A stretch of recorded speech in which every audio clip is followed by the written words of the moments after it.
জাকারিয়া বলেন, আমি যখনই মারিয়মের ঘরে প্রবেশ করলাম, প্রবেশ করার সাথে সাথে দেখলাম মারিয়মের ঘরে অসময়ের ফল দেখা যায়।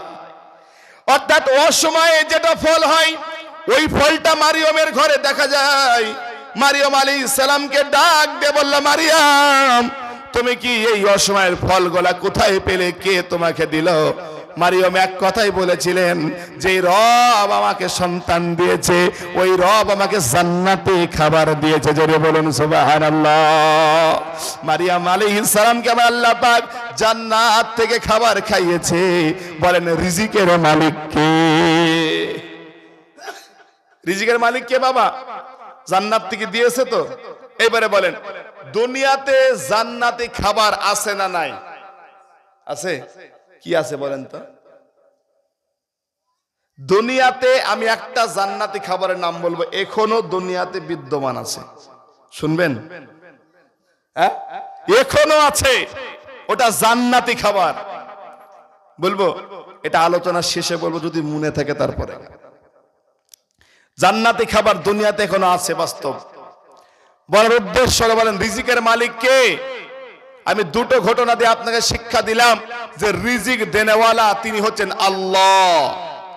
আল্লাহ যাদেরকে রিজিক দিয়েছে, মুসা নবীর কওমকে রিজিক দিয়েছে, মারিয়াম আলাইহিস সালামকে রিজিক দিয়েছে, বলেন আমাদের নবী মুহাম্মদ সাল্লাল্লাহু আলাইহি ওয়াসাল্লামের উম্মতকে আল্লাহ পাক রিজিক দিয়েছে কে দেয় নাই? দিয়েছে না? ছোট্ট একটা উদাহরণ দিব, তারপরে বিস্তারিতর দিকে যাব।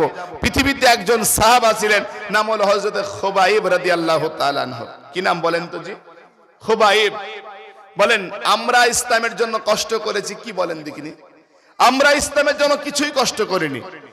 আমরা ইসলামটাকে পেয়েছি পৈতৃক সম্পত্তি হিসাবে।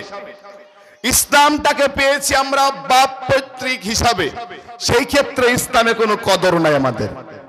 ইসলাম যারা কবুল করেছিল, ইসলাম যারা চয়েস করে যারা ইসলাম কবুল করেছিল, এদেরকে কত নির্যাতন হয়েছে, কত নিপীড়ন হয়েছে আল্লাহ ছাড়া কেউ জানে না। ভাই কথা ঠিক না? হ্যাঁ, বলেন আপনি ইসলামের জন্য কয় টাকা দান করেছেন? কতবার মার খেয়েছেন? কতবার জেলে গিয়েছেন? কতবার গালাগালি খেয়েছেন? কিছুই খাননি।